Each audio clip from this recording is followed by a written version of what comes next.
নমস্কার। একজন সাধারণ মানুষ আর একজন জিনিয়াসের মধ্যে কি তফাৎ? একজন সাধারণ মানুষের ভাবনা চিন্তা যেখানে শেষ হয়, একজন জিনিয়াসের ভাবনা চিন্তা সেখান থেকে শুরু হয়। এই শোয়ে আমরা দেখব তেমনই কিছু জিনিয়াসকে যারা বয়সে তো ছোট, কিন্তু তাদের বড় বড় কাণ্ড কারখানা দেখে আপনিও একেবারে যাকে বলে স্তম্ভিত হয়ে যাবেন। দেশের বিভিন্ন প্রান্ত থেকে খুঁজে বের করা ইয়াং জিনিয়াসদের মধ্যে থেকে বিশেষ কয়েকজনকে বেছে নিয়েছে আমাদের স্পেশাল জুরি, যার মধ্যে আছেন নীতি আয়োগের সিইও অমিতাভ কান্ত, বিখ্যাত ধ্রুপদী নৃত্যশিল্পী মল্লিকা সারাভাই, ভারতীয় হকি দলের প্রাক্তন অধিনায়ক সর্দার সিং, প্রখ্যাত সাংবাদিক শিরিন ভান এবং মণিপাল গ্লোবাল এডুকেশনের চেয়ারম্যান পদ্মশ্রী মোহন দাস পাই। বাইজুস ইয়াং জিনিয়াসের প্রতিটি এপিসোডে আমরা এমন কিছু ইয়াং জিনিয়াসদের দেখব যারা বয়সত খাটো কিন্তু প্রতিভায় বিশাল। এরা আলাদা আলাদা ফিল্ডের, এদের প্রতিভাও আলাদা আলাদা, কিন্তু এদের মধ্যে একটা জিনিসই কমন, এরা প্রত্যেকেই অনন্য, অদ্ভুত আর অসাধারণ।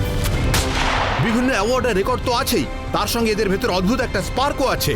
এদের দেখলে আপনারাও বুঝতে পারবেন।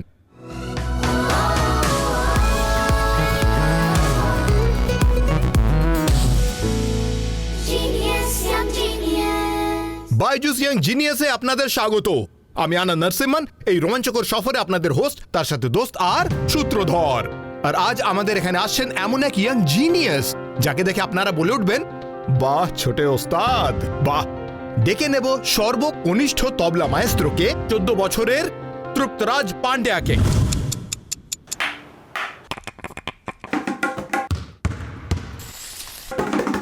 আমার কাছে জীবন মানেই তাল। আমি মনে করি পৃথিবীর প্রতিটি কোণায় তালের উপস্থিতি আছে। আমার নাম তৃপ্তরাজ পান্ডেয়া, আমার বয়স 14 বছর। আমার তবলা বাজাতে খুব ভালো লাগে, সেটাই আমার প্রফেশন আর প্যাশন। আমি যখন ছোট ছিলাম তখন আমি মাঝে মাঝেই উস্তাদ জাকির হোসেন স্যারের কনসার্টে যেতাম ওনার তবলা শুনতে। আমার বাবাও গান করেন, উনিও বিভিন্ন ক্লাসিক্যাল বন্দিশ বা গজল গাইতেন। এইসব শুনতে শুনতে আমি খুব প্রভাবিত হয়েছি।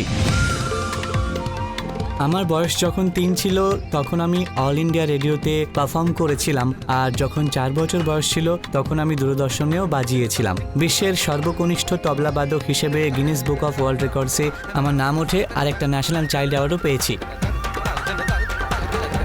এখন আমি পণ্ডিত নয়ন ঘোষ স্যারের কাছে 2 বছর হলো তালিম নিচ্ছি। ওর ভেতরে একটা আগুন আছে, ওর ভেতরে একটা প্যাশন আছে। তবলায় আমি একজন ইন্ডিয়ান ক্লাসিক্যাল মায়েস্ট্রো হতে চাই। বিশ্বের দরবারে ইন্ডিয়ান ক্লাসিক্যাল মিউজিককে নিয়ে যেতে চাই আমি।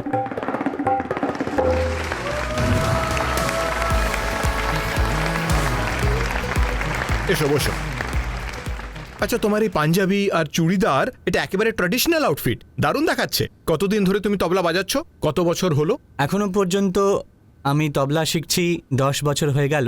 3 বছর বয়সে আমি গুরুর থেকে তালিম নেওয়া শুরু করি। ওনার নাম ছিল জ্ঞানেশ্বর কোপালকট। আর এখন 2 বছর হলো পণ্ডিত নয়ন ঘোষ স্যারের থেকে পণ্ডিত আমি নয়ন তালিম ঘোষ থেকে নিচ্ছি। শিখছো? হ্যাঁ, ফারুকাবাদ ঘরানার। তবলা শিখতে গেলে এই একটা জীবন কোনোদিনই যথেষ্ট নয়, তাও যদি নিজেকে সেরা করে তুলতে হয়, সবচেয়ে ভালো করে তুলতে হয়, তাহলে ধৈর্য আর অনুশীলন ছাড়া আর কোনো রাস্তাই নেই। তবলার প্রতি এই ভালোবাসা শুরু হলো কবে থেকে বলো আমাদের? আমার তখন 1.5 বছর বয়স হবে। আমার ঠাকুমা রান্নাঘরে কাজ করতে করতে গান করতেন, উনিও গান ভালোবাসতেন। তখন আমি হামা দিয়ে রান্নাঘরে যেতাম, সেখানে কৌটো পৌটো যা পেতাম বাজাতে শুরু করে দিতাম।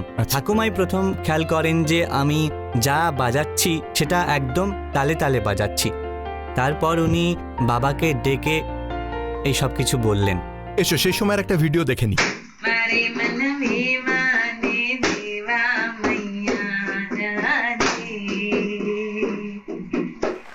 অসাধারণ অসাধারণ মজাদার তবলা। আচ্ছা বলো তো, সুর আর তাল, এদের মেলবন্ধন, এদের সঙ্গত, এতে তালের কি ভূমিকা? তাল খুবই জরুরি জিনিস, শুধু আমার জীবনে নয়, সবার জীবনে। কারণ আপনি যাই করুন তা বিটে করেন, নির্দিষ্ট তালে করেন। আপনার হার্টবিট, আপনার হাঁটার স্টাইল একটু যদি অদল বদল হয়ে যায় তাহলে কিন্তু বিপদ হতে পারে। কথা বলা না, ভারসাম্য। তাল কেটে গেলে বন্ধ হয়ে গেলে তখন কিন্তু সবকিছু শেষ হয়ে যায়। আজ আমাদের সঙ্গে আসতে চলেছেন এক বিশেষ অতিথি, যিনি ব্যক্তিগত জীবনে খুবই ডিসিপ্লিনড, এবং উনি এমন কিছু কাজ করে ফেলেছেন, যার ফলে যাতে আজকে কয়েক কোটি মানুষ ওনার জন্য প্রার্থনা করেন। তারা বলেন যেন এই মানুষটি ভবিষ্যতেও এমনই থাকেন। কোভিড-19 সময় মানুষ যখন আটকে পড়েছিল বিভিন্ন জায়গায়, তারা তখন একটা নাম্বার ডায়াল করেন, আর সেই মানুষটি সবাইকে সাহায্য করেছিলেন। প্লিজ ওয়েলকাম সুপারস্টার, প্রডিউসার, মানব দরদি, এক ও অদ্বিতীয় সোনু সুদ।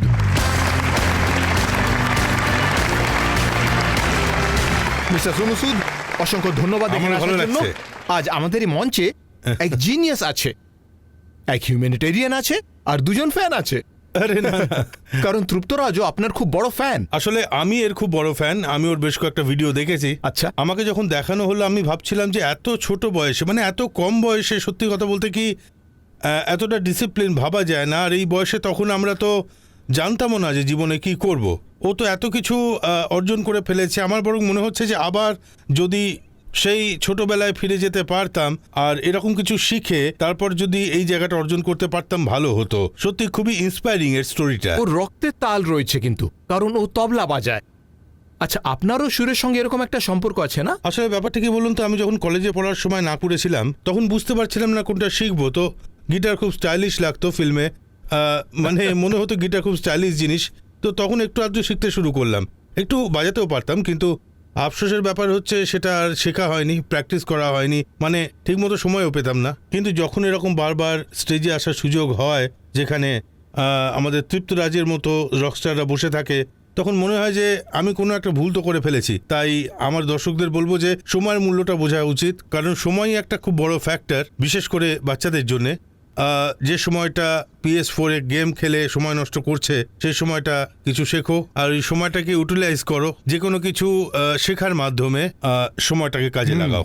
আরেকটা জিনিস জানতে চাইবো সোনু ভাই, যে ফেমকে কিভাবে হ্যান্ডেল করা যায়, খ্যাতিকে কিভাবে সামলানো যায়, প্রতিযোগিতা, কারণ প্রতিযোগিতায় কখনো সাফল্য আসে আবার কখনো ব্যর্থতা, সেটা কিভাবে সামলানো উচিত একটু বলুন আমাদের। দেখুন, মাঝে মাঝে চারপাশে আমরা যেটা দেখতে পাই যে মানুষ যখন সাফল্যের সিঁড়িতে উঠতে শুরু করে তখন হয় কি পিছলে পড়ার সম্ভাবনা অনেকটাই বেশি থাকে, আর যে যতটা বেশি উচ্চতায় ওঠে তার আঘাত পাওয়ার সম্ভাবনাটা বেশি তৈরি হয়। তাই আমি এটাই সবাইকে বলি যে নিজের শিকড়টা কখনোই ছেড়ো না, আর মাটির মানুষ হয়ে থাকো। আর তৃপ্তরাজ এত ছোট বয়সে এত সাফল্য পেয়েছে, কিন্তু আমি ওকে এই কথাই বলবো যে তোমার মা বাবার মূল্যবোধ, তোমার যেসব বন্ধু আছে তাদের সঙ্গ, যারা তোমার সত্যিকারের বন্ধু, তাদের তুমি কখনোই ছাড়বে না, হাত ধরে থাকবে তাদের। আর জীবনে যদি কখনো তুমি পড়তে থাকো, ওই হাতই তোমায় টেনে তুলবে।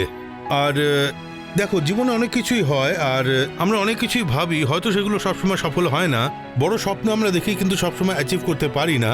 তাই বলে স্বপ্ন দেখা ছাড়লে চলবে না, কারণ একদিন সেই স্বপ্ন অবশ্যই পূরণ হবে, আর সেই দিনটা আসবে, আর আমাদের তার জন্য অপেক্ষা করতে হবে।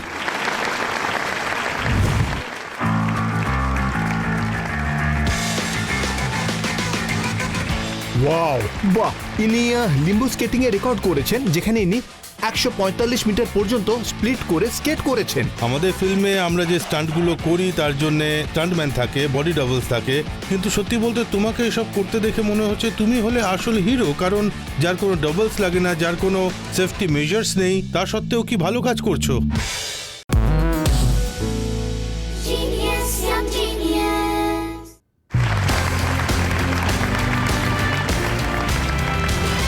বাইজুস ইয়াং জিনিয়াসে আপনাদের স্বাগত। সঙ্গে আছে সোনু সুদ, আর আমরা আপনাদের সঙ্গে সাক্ষাৎ করবো এমন কিছু ইয়াং জিনিয়াসের সঙ্গে যারা বয়সে তো ছোট কিন্তু তাদের কাণ্ড কারখানা বিশাল। সোনু সুদ আমাদের সঙ্গে রয়েছে, তৃপ্তরাজ পান্ডিয়া তবলা মায়েস্ট্রো। হ্যাঁ, একদম, আমি খুবই এক্সাইটেড। বেশ তৃপ্তরাজ, এবার তোমার পালা।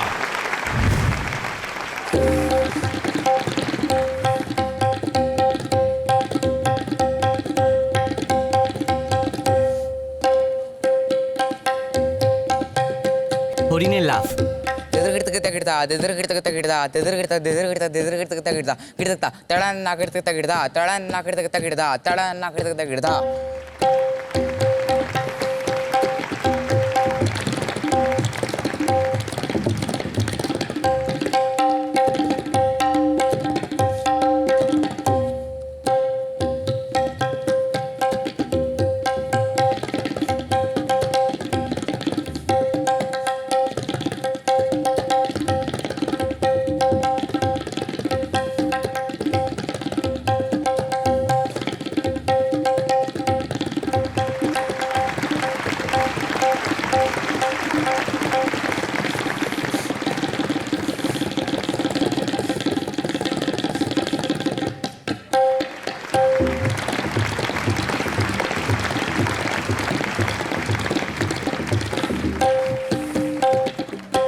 কি দারুণ, অসাধারণ, দারুণ দারুণ খুব সুন্দর। দারুণ তৃপ্তরাজ। এসো তৃপ্তরাজ, আরেকটু কথা বলা যাক। Genius, young genius. তোমার আঙুল চলছিল এমন মনে হচ্ছিল যেন বুলেট ট্রেনের থেকেও দ্রুত, ম্যাজিক।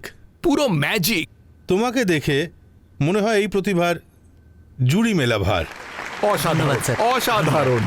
আচ্ছা, একটা কথা বলো, তুমি ভবিষ্যতে কি করতে চাও? আমার গোল হলো আমি ভবিষ্যতে ক্লাসিক্যাল শো করতে চাই, পারফরমেন্স করতে চাই, আর আমি ক্লাসিক্যাল মিউজিককে আরও জনপ্রিয় করে তুলতে চাই। ক্লাসিক্যাল সারা মিউজিককে বিশ্বে। আরো জনপ্রিয় হ্যাঁ, করতে চাও? হ্যাঁ। আচ্ছা তৃপ্তরাজ, আমরা এটাই আশা করবো তোমার থেকে। তুমি সাফল্যের নতুন নতুন চূড়া স্পর্শ করো। তোমার গুরু যেমন ক্লাসিক্যাল মিউজিককে অন্য পর্যায়ে নিয়ে গেছেন, তেমনি তুমিও করো। বাইজুস ইয়াং জিনিয়াসের প্ল্যাটফর্মে দাঁড়িয়ে এই ছোট্ট উপহার তোমার জন্য, একটা ছোট্ট ট্রফি। ধন্যবাদ স্যার। ধন্যবাদ। এই হলো বাইজুস কিট। তুমি পেয়ে যাচ্ছ বাইজুসের 1 বছরের সাবস্ক্রিপশন। তৃপ্তরাজ, বাইজুস ইয়াং জিনিয়াসে তুমি এসেছো, আমরা সবাই দারুণ আড্ডা দিলাম। অনেক অনেক ধন্যবাদ, অনেক শুভেচ্ছা আর অল দ্য ধন্যবাদ, স্যার। বেস্ট।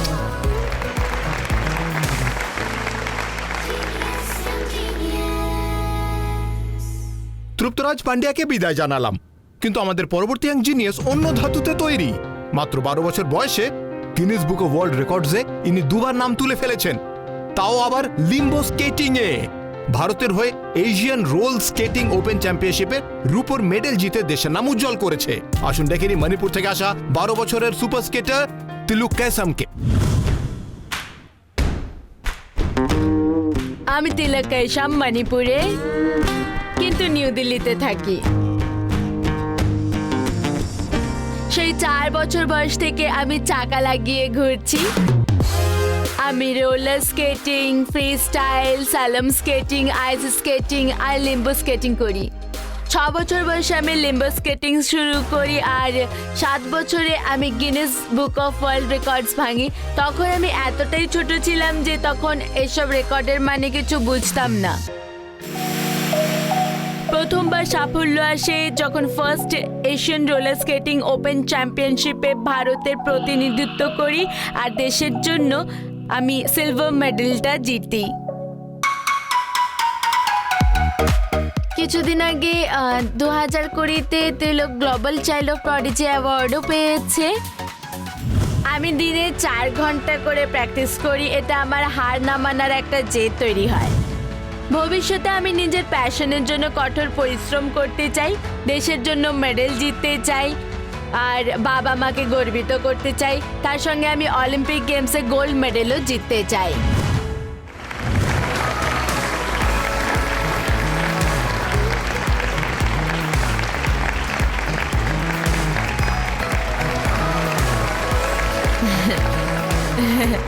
অসাধারণ, সত্যি যেরকম ব্যালেন্সের খেলা দেখালে আমার তো দেখেই মাথা ঘুরে যাচ্ছে। যেভাবে তুমি এন্ট্রি নিলে তা অসাধারণ। আমিও সেটাই দেখছিলাম আর ভাবছিলাম যে এই আজকালকার যত বাচ্চা আছে এরা আমাদের খুব লজ্জা দেয়। এরা বলে যে দেখো আমরা কি অসাধারণ, আমাদের কত ট্যালেন্ট। আর আমাদের ফিল্মে যে স্টান্টগুলো আমরা করি তার জন্য প্রচুর স্টান্টম্যান থাকে, বডি ডাবলস থাকে, সেফটি নেটস থাকে অনেক ধরনের। কিন্তু তোমাকে এসব করতে দেখে মনে হচ্ছে তুমি, সত্যি কথা বলতে কি, তুমি আসল হিরো, যার কোনো ডাবলস লাগে না, কোনো সেফটি মেজার্স লাগে না, তা সত্ত্বেও খুব ভালো কাজ করছো। আচ্ছা আমাকে বলো যে কি করে এগুলো করতে পারো, কি করে করো এইসব স্টান্ট? আমি কঠোর পরিশ্রম করি, হ্যাঁ। আর আমি প্রচুর প্র্যাকটিস করি, আর স্কিট করতে পারি। ও তুমি বাহ, স্কেটিং এত ভালোবাসো? হ্যাঁ, আমার খুব আনন্দ হয়। তাই আমার নিজেকে গাড়ি মনে হয়। তোমার নিজেকে গাড়ি মনে হয়? হ্যাঁ, ড্রাইভিং। ভালো ড্রাইভিং, পলিউশন নেই, ডিজেল লাগে না, পেট্রোল লাগে না, পায়ের নিচে শুধু একটা চাকা থাকলেই হলো। একটা মানুষ উড়তে পারে, সুপারম্যান। কবে থেকে স্কেটিং শুরু করলে? 4 বছর বয়স থেকে স্কেটিং শুরু করি। তুমি ভেবেছিলে তুমি এরকম রেকর্ড করতে পারবে কখনো? কিভাবে রেকর্ড করলে তুমি, বলো আমাদের। লিম্বো স্কেটিং কি তখন আমি জানতাম না। হ্যাঁ। ব্রেকের সময় আমি পা দুটো ছড়িয়ে দিই, আর আমার কোচ দেখে বললেন লিম্বো স্কেটিং শুরু করে দাও তুমি। তাই আমি শুরু করলাম। আচ্ছা, ব্রেকে ইনি শুধু স্প্লিট করেছিলেন, তখন কোচ বললেন তুমি প্র্যাকটিস শুরু করে দাও, আর তুমি রেকর্ড তৈরি করে দিলে। ইনি লিম্বো স্কেটিং এ রেকর্ড করেছেন, যেখানে কত করেছিলেন জানো? 145 মিটার। 145 মিটার স্প্লিট করে ও ফ্ল্যাট হয়ে শুয়ে পড়ে স্কেটিং করেছিল। কত বছর বয়স ছিল? 7 বছর। কিন্তু আমি জানি একজন যে তোমার রেকর্ড ভেঙে ফেলেছে। হ্যাঁ স্যার, আমি নিজেই নিজের রেকর্ড ভেঙেছি। ওয়াও, আমি নিজেই কিন্তু ভেঙেছি। কেন? মানে আমি একটা ব্যাপার বুঝতে পারছি না, তুমি নিজের রেকর্ড নিজেই কেন ও নিজের ভাঙলে? রেকর্ড নিজেই ভেঙেছে। আসুন আপনাকে সেই ভিডিওটা দেখাই, আসুন সেই রেকর্ডটা দেখে নিই।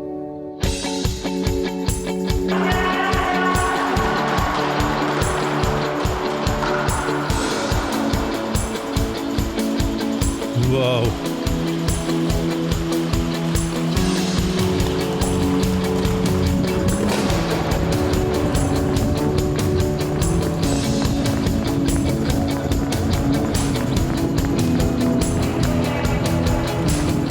অসাধারণ।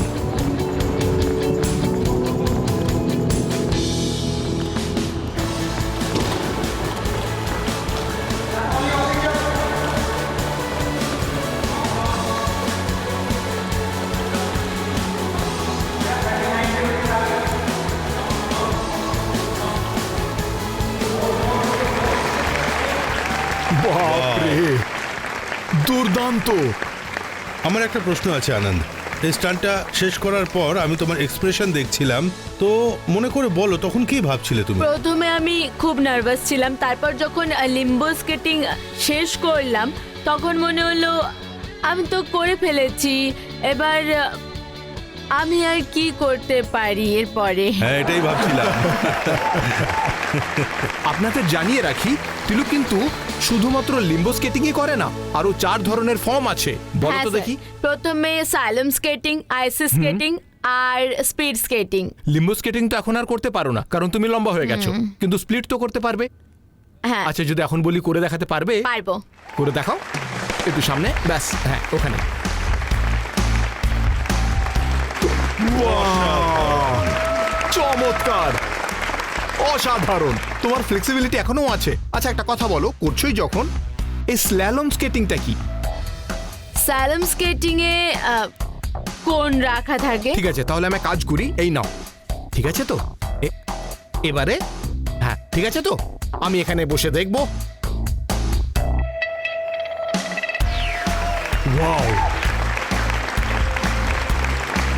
বাহ! ওয়াও, আচ্ছা, এবারে ও শোবোটিং করছে। হ্যাঁ, ওয়াও, অসাধারণ, দারুণ। অসাধারণ। এসো, বসো এখানে। ওই কথায় বলে না যে আমাদের ডেকে এনে লজ্জা দেওয়ার, এরকমই ব্যাপার। ভাই, কি করছো তুমি? তুমি আমার থেকে কি আমি- শিখবে? আমি তো নিজে আমি আজ তো- অনেক কিছু শিখেছি। না, আমি তো নিজের মুখ লুকানোর চেষ্টা করছি এভাবে। সত্যি বলছি ভাই, মাফ করো। এসব কি করছো তিলু, কি বলবো আর। আচ্ছা, কতক্ষণ প্র্যাকটিস করো তুমি? এগুলো 3 ঘন্টা ধরে প্র্যাকটিস করি, আর 1 ঘন্টা আমি ফিটনেসের জন্য করি। তুমি আরো রেকর্ড ভাঙতে চাও সেই জন্য করো, নাকি তুমি ভালোবাসো তাই করো? কারণ আমি ভালোবাসি। তুমি ভালোবাসো বলে করো। তাহলে আমরা তিলুকের সঙ্গে আরো কিছুক্ষণ আড্ডা মারবো, তিলুকের সঙ্গে আরো কথা বলবো, কিন্তু এবারে সোনু সুদকে বিদায় জানানোর সময় এসে গেছে। সোনু, অনেক অনেক ধন্যবাদ Thank you so Byju's much young too. জিনিয়াসে আসার জন্য। আজ আপনি দুজন জিনিয়াসের সঙ্গে দেখা করলেন, কেমন লাগলো আপনার? খুবই ইন্সপায়ারিং। আমি সবসময় বলি যে এরকম ইয়াং ট্যালেন্টের দেখলে আমার মনে হয়, আর যতজন দর্শক আছেন এই শো দেখছেন, তাদের আমি বলতে চাই যে কখনো কখনো আমরা ভাবি যে বড় হলে এই জিনিসগুলো অ্যাচিভ করব, যা করতে চাইবো তাতে ফোকাস করব, কিন্তু আমার মনে হয় যে এই যে বয়সে তুমি যা করবে, যেমনভাবে করবে, সেটা বেস্ট হবে। তো আই থিঙ্ক এরা সেই রকস্টার, সেই হিরো যারা আমাদের ইন্সপায়ার করে, আগামী প্রজন্মকে ইন্সপায়ার করে যে ফোকাস থাকতে হবে, মা বাবাকে গর্বিত করতে হবে, আর সেটাই তুমি করছো। আর I am so proud of you যে আজ তোমার সাথে এই স্টেজ আমি শেয়ার আর করলাম। আরেকটা জিনিস তুমি ওনার থেকে শিখতে পারো, জীবনে যত উঁচুতেই ওঠো না কেন, নিজের মানব সত্তাকে ভুলো না, নিজের অন্তরকে বদলাতে দিও না। উনি একজন অসাধারণ মানুষ। অনেক অনেক ধন্যবাদ আপনাকে। Thank you Thank you so so much. much. খুব খুব ভালো লাগলো। আমারও ভালো লাগলো। না না না, মন থেকে বলছি কথাটা। Thank you. সত্যি ভালো থ্যাংক থেকো। You very much. Thank you champ, shining always, God bless you. Thank you, thank you thank you so much. তিলুকের জন্য একটা বিশেষ মেসেজ আছে ministry of youth affairs and sports Kiren রিজিজুর তরফ থেকে। মণিপুরের ছেলে তিলু কেসাম 12 বছর বয়সে স্কেটিংয়ের দারুণ সাড়া ফেলে দিয়েছিল। আর ও স্বপ্ন দেখে যে উইন্টার অলিম্পিক্সে ও ভারতের জন্য মেডেল জিতে আনবে। তোমার স্বপ্ন নিশ্চয়ই পূরণ হবে যদি তুমি কঠোর পরিশ্রম করে যাও। Genius, young genius.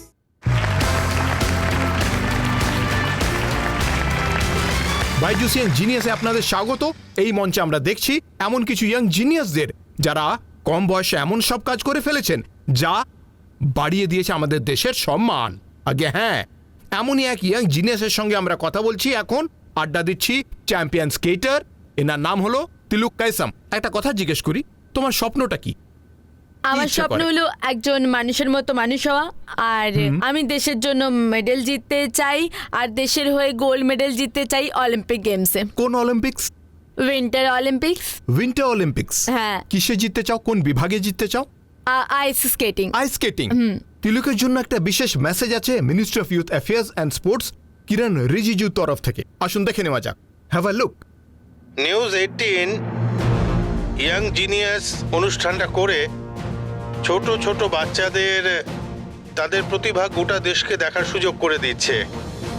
আর এই অনুষ্ঠানেই নর্থ ইস্ট থেকে আসা আমাদের মণিপুরের ছেলে তিলক কাইসাম 12 বছর বয়সেই অনেক কিছু করে ফেলেছে। বাচ্চাটি স্কেটিংয়ে দারুণ সাড়া ফেলে দিয়েছে। আর ও স্বপ্ন দেখে যে উইন্টার অলিম্পিক্সে ও ভারতের জন্য মেডেল জিতে আনবে। তোমার স্বপ্ন নিশ্চয়ই পূরণ হবে যদি তুমি কঠোর পরিশ্রম করে যাও। আমিও একটা ছোট গ্রাম থেকে এসেছি, আর ছোট থেকেই বিভিন্ন খেলা খেলতাম। রাষ্ট্রীয় স্তর অবধি আমি খেলেছি, আর বাকি জিনিসেও নিজের রুচিকে প্রাধান্য দিয়ে সাধ্যমতো পরিশ্রম করেছি। যে কোনো জিনিসেই সাফল্য পেতে হলে কঠোর পরিশ্রম করতে হবে। আমি চাই যারা ইয়াং জিনিয়াস, যাদের বয়স কম, তাদের ট্যালেন্ট চিনে নিয়ে তাদের এগিয়ে যাওয়ার রাস্তা করে দেওয়া আমাদের দায়িত্ব। সেই জন্য আমি নিউজ 18কে ধন্যবাদ জানাবো যে আপনারা ইয়াং জিনিয়াসের মাধ্যমে ট্যালেন্টেড বাচ্চাদের আপনারা এগিয়ে যাওয়ার সুযোগ করে দিচ্ছেন। আমরা আপনাদের সঙ্গে আছি। অনেক অনেক ধন্যবাদ। ভালো লাগলো স্পোর্টস মিনিস্টারের কথা। আর এদিকে বাইজুস ইয়াং জিনিয়াসেও তিলককে নিয়ে আমরা রীতিমতো গর্বিত। আশা করছি ভারতের আসন্ন উইন্টার অলিম্পিক্সে তুমি নিশ্চয়ই সফল হবে। তিলক, তোমাকে নিয়ে আমরা সত্যি গর্বিত। নিউজ 18-এর তরফ থেকে অনেক অনেক শুভেচ্ছা রইল। বাইজুস ইয়াং জিনিয়াস ট্রফি তোমার জন্য। ধন্যবাদ। আমাদের শুভেচ্ছার সঙ্গে সঙ্গে তুমি পেয়ে যাচ্ছ স্পেশাল বাইজুস কিট। তার সঙ্গে থাকছে বাইজুসের 1 বছরের সাবস্ক্রিপশন। অনেক অনেক শুভকামনা রইল। ধন্যবাদ।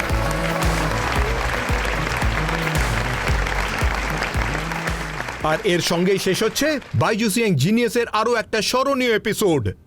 দেখা হবে বাইজুস ইয়াং জিনিয়াসের পরের এপিসোডে। থাকবে নতুন নতুন জিনিয়াসরা যারা এই মঞ্চে এসে আপনাদের সঙ্গে শেয়ার করবে তাদের জিনিয়াস হওয়ার সিক্রেট ফর্মুলা। আপাতত বিদায়।